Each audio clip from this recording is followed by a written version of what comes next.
Hi hello friends, welcome to my channel. Friends, మా ఛానల్ని first time చూస్తున్నట్లయితే తప్పకుండా సబ్స్క్రైబ్ చేసుకోండి. అలాగే వీడియో నచ్చినట్లయితే తప్పకుండా లైక్ చేయండి. స్టోరీలోకి వెళ్ళినట్లయితే ఇక ఆనంది అయితే చాలా బాధపడుకుంటూ డైనింగ్ టేబుల్ దగ్గరికి వస్తుంది. అప్పుడే పార్వతి, ఏంటమ్మా ఈ ఇంట్లో ఏం జరుగుతుంది? ఎవరికి వాళ్ళు వచ్చి భోజనం చేసి వెళ్ళిపోతున్నారు. పెద్దమ్మగారు మాత్రం ఇంతవరకు భోజనానికి రాలేదు.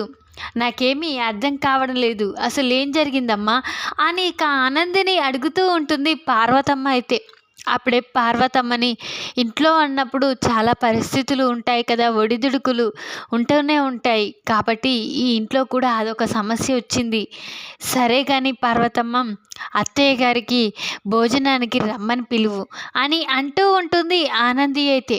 అప్పుడే పార్వతమ్మ, అప్పుడే ఆ పెద్దమ్మ గారు వస్తున్నారు అని అనగానే ఇక వెంటనే ఆనందిని చూసి ఇక సునంద అయితే రూమ్లోకి తీసుకురా పార్వతమ్మ అని అనగానే, పార్వతమ్మ భోజనం నేను తీసుకువెళ్తానులే అని అనగానే, ఎవరు తీసుకురాని అవసరం లేదు పార్వతమ్మ, నువ్వే తీసుకురా అని అంటూ ఉంటుంది సునంద అయితే.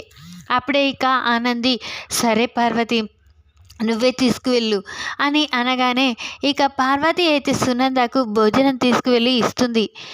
ఇక ఆనంది అయితే, ఏంటమ్మా నువ్వు కూడా భోజనం చేయొచ్చు కదా అని పార్వతి ఆనందిని అంటూ ఉంటుంది. అప్పుడు ఆనంది, లేదు పార్వతమ్మ, ఎందుకో నాకు ఈరోజు భోజనం చేయాలని లేదు, నా మనసేమీ బాగోలేదు, నువ్వు వెళ్ళిపో, నాకు ఆకలి అయితే నేను తింటాను కానీ అని ఇక ఆనంది పార్వతమ్మని అక్కడి నుంచి పంపించేస్తుంది. ఇక అక్కడే కూర్చొని ఆలోచిస్తూ ఉంటుంది. అప్పుడే అక్కడికి శశికాంత్ వస్తాడు, బ్రీఫ్ కేస్ తీసుకొని వస్తాడు. ఏంటమ్మా ఇంకా భోజనం చేసి పడుకోలేదా అని అంటూ ఉంటాడు శశికాంత్ అయితే. లేదు మామయ్య అని అనగానే, ఏంటమ్మా మళ్ళీ ఏమైనా జరిగిందా అని అంటూ ఉంటాడు శశికాంత్.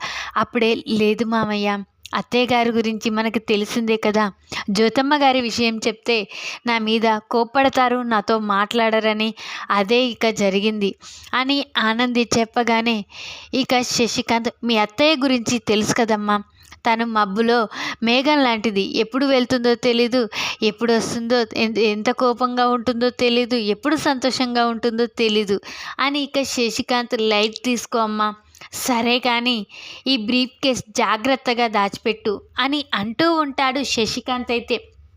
అప్పుడే ఆనంది, సరే మామయ్య గారు అని ఆ బ్రీఫ్ కేస్ తీసుకువెళ్ళి బీరువాలో పెడుతుంది.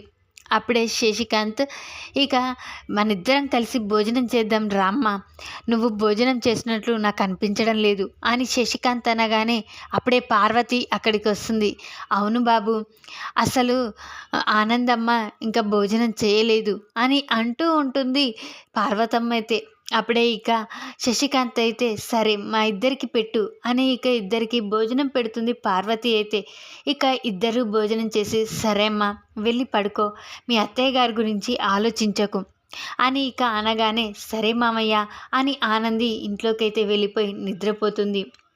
ఇక ఉదయాన్నే ఇక శశికాంత్ రెడీ అయి ఆనంది ఆనంది అని పిలుస్తూ ఉంటాడు. అప్పుడే ఆనంది, ఏంటి మామయ్య గారు అని అనగానే, నేను రాత్రి నీకు ఇచ్చిన బ్రీఫ్ కేస్ తీసుకురామ్మా, అందులో 10 లక్షలు ఉంటాయి, ఇప్పుడు అర్జెంటుగా కావాలి అని అనగానే, సరే మామయ్య గారు అని ఆనంది రూమ్లోకి వెళ్ళి బ్రీఫ్ కేస్ తీసుకుని వస్తూ ఉండగా బ్రీఫ్ కేస్ తేలికగా ఉండడంతో, ఏంటి ఇదేంటి ఇంత తేలికగా ఉంది అని ఇక ఓపెన్ చేసి చూసే దాంట్లో ఏమీ కనిపించవు. అప్పుడే వెంటనే కంగారుగా ఆనంది శశికాంత్ దగ్గరికి వస్తుంది. అప్పుడే ఇక సునంద, జీవన, చైతన్య అందరూ అక్కడికి వస్తారు.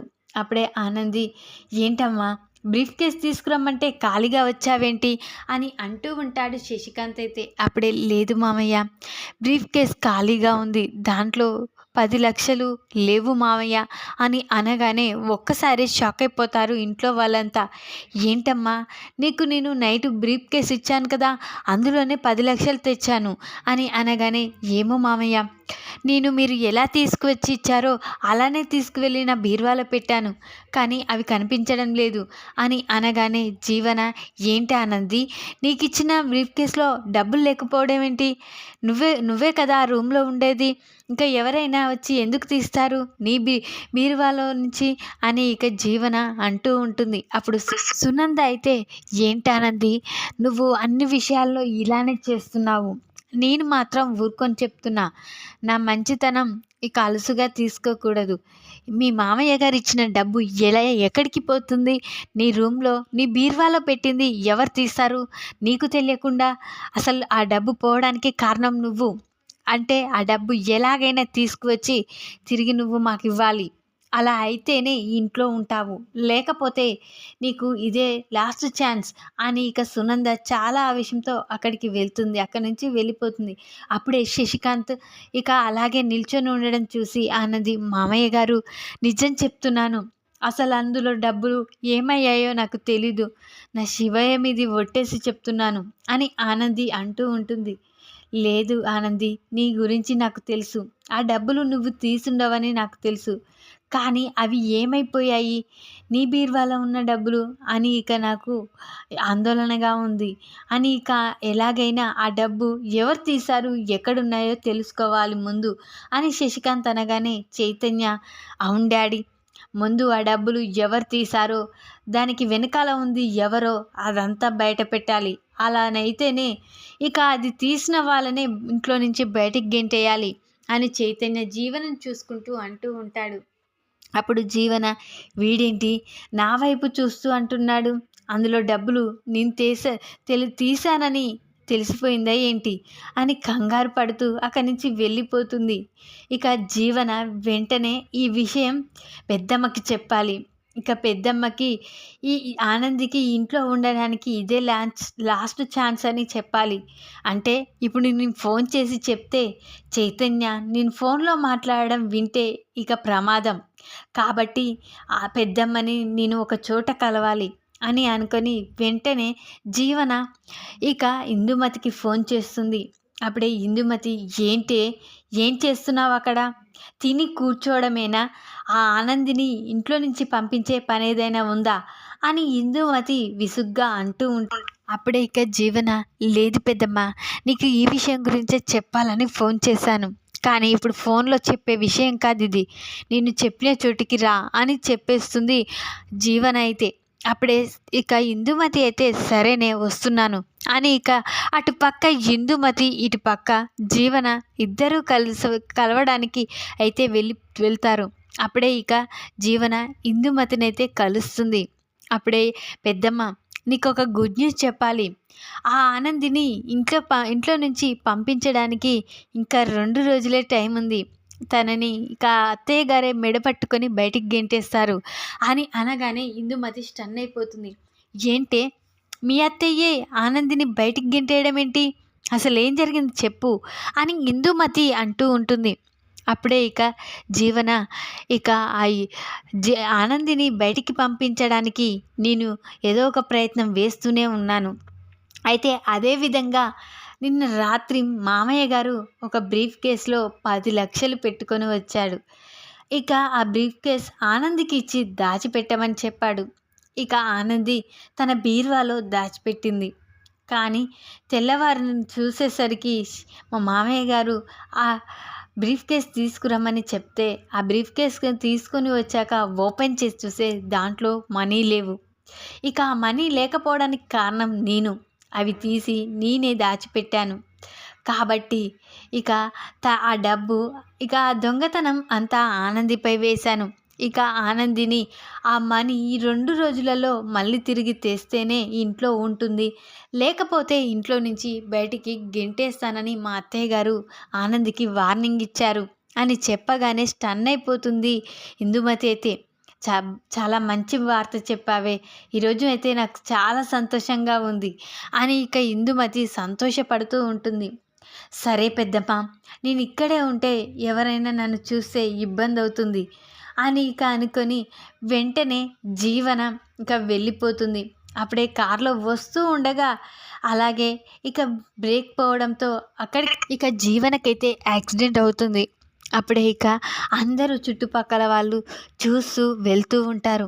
ఏంటి ఆ అమ్మాయికి యాక్సిడెంట్ అయినట్లుంది. కానీ ఇప్పుడు మనం తీసుకువెళ్ళి ఆ అమ్మాయిని ట్రీట్మెంట్ జరిపిస్తే ఇప్పుడు ఇక పోలీసు వాళ్ళు ఎంక్వైరీ చేస్తే అది మన మీదకొస్తుంది. ఎందుకురా పద వెళ్దాం అని ఇక అక్కడ రోడ్డుపై నుంచి అందరూ చూసుకుంటూ వెళ్తారే కానీ జీవనను మాత్రం హాస్పిటల్లో అడ్మిట్ చేయరు. అప్పుడే ఇక ఆనంది అక్కడి నుంచి వెళ్తూ ఉంటుంది. అప్పుడే ఇక చెట్టుకు ఢీకొట్టిన జీవన కార్‌ను చూసి, ఆ నెంబర్ చూసి ఈ కార్ మాదే కదా! అందులో ఉంది ఎవరు? అని ఇక వెంటనే ఆనంది ఇక ఆ కార్ దగ్గరికి వెళ్తుంది. ఓపెన్ చేసి చూసేసరికి అందులో జీవన. జీవనని చూసి ఒక్కసారే షాక్ అయిపోతుంది ఆనంది అయితే. జీవన, జీవన అని అరుస్తూ ఉంటుంది. ఇక జీవనకి బాగా తలకి గాయం అవ్వడంతో వెంటనే ఇక ఆనంది జీవనని తీసుకొని హాస్పిటల్‌కైతే వెళ్తుంది. అప్పుడే ఇక డాక్టర్ ఏంటమ్మా ఏం జరిగింది అని అంటూ ఉంటాడు. తనకి యాక్సిడెంట్ అయింది డాక్టర్ గారు. వెంటనే మీరు ట్రీట్మెంట్ అందించండి అని ఇక తను నా చెల్లెలు బ్రతకాలి, తనను కోలుకోవాలి అని ప్రాధేయపడుతూ ఉంటుంది డాక్టర్‌నైతే ఆనంది. అప్పుడే సరే అమ్మా నువ్వు ఇక్కడి నుంచి వెళ్ళు అని డాక్టర్ ఐసీయూలోకైతే జీవనని తీసుకువెళ్ళి ట్రీట్మెంట్ జరిపిస్తాడు. అప్పుడే ఇక ఆనంది దగ్గరికి వచ్చి డాక్టర్ ఆ అమ్మాయికి తలకి గాయం అవ్వడంతో బాగా బ్లడ్ పోయింది. కాబట్టి తనకిప్పుడే బ్లడ్ ఎక్కించాలి అని చెప్పగానే వెంటనే ఇక నా బ్లడ్ సూట్ అవుతుందో చూడండి డాక్టర్ అని ఆనంది అనగానే వెంటనే ఆనంది బ్లడ్ గ్రూప్ తెలుసుకొని ఇక జీవనకి సెట్ అయ్యే బ్లడ్ గ్రూప్ అని తెలుసుకొని వెంటనే ఆనంది ఇక జీవనకైతే బ్లడ్ ఎక్కిస్తుంది. ఇక ఆ తర్వాత డాక్టర్ ఇక ఆ అమ్మాయి కళ్ళు తెరిచింది అని చెప్పగానే ఆనంది చాలా సంతోషంతో ఇక ఐసీయూలోకి అయితే వెళ్తుంది. అప్పుడే ఇక ఆనందిని చూసిన జీవన ఇక చాలా సంతోషపడుతుంది. నేను తప్పు చేశాను. ఇంత మంచి ఆనందిని నేను దొంగతనం మోపి బయటికి గెంటించాలని చూశాను. తనని ఎన్నోసార్లు ఎన్నో బాధలు పెట్టాను. కానీ తనే నాకు ఈరోజు ప్రాణం పోసింది అని ఇక తన మనసులో తానే జీవన కన్నీరు తెచ్చుకుంటూ బాధపడుతూ ఉంటుంది. అప్పుడే ఆనంది ఏంటి జీవన ఏం జరిగింది? ఎందుకు కళ్ళలో నీళ్లు తెస్తున్నావు? ఇక నీకేం కాదని డాక్టర్లు చెప్పారు అని అనగానే అప్పుడే డాక్టర్ అక్కడికి వస్తాడు. ఈరోజు ఈ అమ్మాయే లేకపోతే నీ ప్రాణాలు పోయేవమ్మా అని డాక్టర్ చెప్పగానే జీవన స్టన్ అయిపోతుంది. వెంటనే జీవన ఇక చాలా బాధపడుతూ ఈ విషయం అందరికీ ఇంట్లో తెలిసేలా చేయాలి. ఆనంది ఏ తప్పు చేయలేదు. ఆనంది ఇక దాచిపెట్టిన బ్రీఫ్ కేస్‌లో డబ్బులు నేనే తీసి ఆనందిని కోప్పడేలా చేయాలని నేను ఇదంతా చేశానని అత్తయ్య గారికి ఇంట్లో తెలిసేలా చేయాలి. ఆనంది గురించి ఎంతగా తప్పు పట్టానో, ఆనందిని ఎన్ని బాధలు పెట్టానో అని ఇక జీవన తన మనసులో అనుకుంటూ ఉంటుంది. వెంటనే డాక్టర్ ఆ అమ్మాయిని తీసుకొని వెళ్ళండి అని చెప్పగానే ఆనంది జీవనని తీసుకొని ఇంటికైతే వెళ్తుంది. అప్పుడే జీవనని ఆ పరిస్థితిలో చూసి ఇంట్లో వాళ్ళంతా షాక్ అయిపోతారు. ఏంటి ఏమైంది అని అనగానే యాక్సిడెంట్ అయింది, నార్మల్ అయిపోయింది అని ఆనంది చెప్తుంది.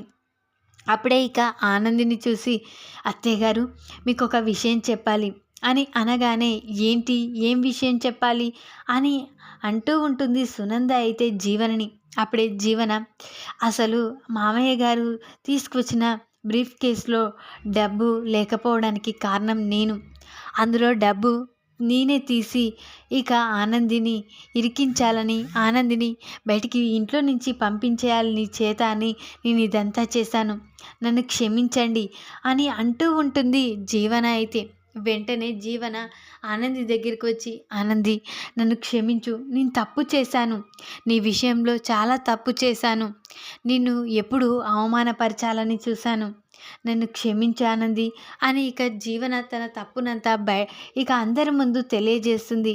ఇక తనే ఈ దొంగతనం చేసిందని ఆనందిని బయటికి పంపించాలని ఇదంతా చేసిందంతా ఇక బయట పెడుతూ జీవన అయితే అప్పుడే సునంద ఏంటి జీవన ఆనందిని కావాలనే నువ్వు డబ్బు తీసి దొంగలాగా క్రియేట్ చేసావా? ఇదంతా నువ్వే చేసావా అని సునంద అంటూ ఉంటుంది. అప్పుడు జీవన అవునత్తయ్య నా తప్పు నేను తెలుసుకున్నాను, నన్ను క్షమించండి అని ఇక ప్రాధేయపడుతూ ఉంటుంది. అప్పుడు చైతన్య ఆనంది ఆ వదిన ఏ తప్పు చేయలేదని నాకు ముందే తెలుసు, ఇదంతా జీవన ప్లానే అని నాకు అర్థమైంది. కానీ నేను చెప్తే ఎవరు నమ్మరు, అందుకనే నేను ఎవరికి ఏ నిజం చెప్పలేను అని చైతన్య కూడా అంటూ ఉంటాడు. ఇక నేను ఎప్పటికీ ఆనందిని ఒక చెల్లెల్లాగా అక్కలాగా చూసుకుంటాను. ఇక ఆనందిని ఎప్పటికీ నేను బాధ పెట్టను అని ఇక జీవన అయితే తన తప్పు తెలుసుకుంటుంది. ఈ వీడియో కనుక మీకు నచ్చినట్లయితే లైక్ చేయండి. మరిన్ని వీడియోల కోసం ఛానల్ని సబ్స్క్రైబ్ చేసుకోండి ఫ్రెండ్స్. Thanks for watching.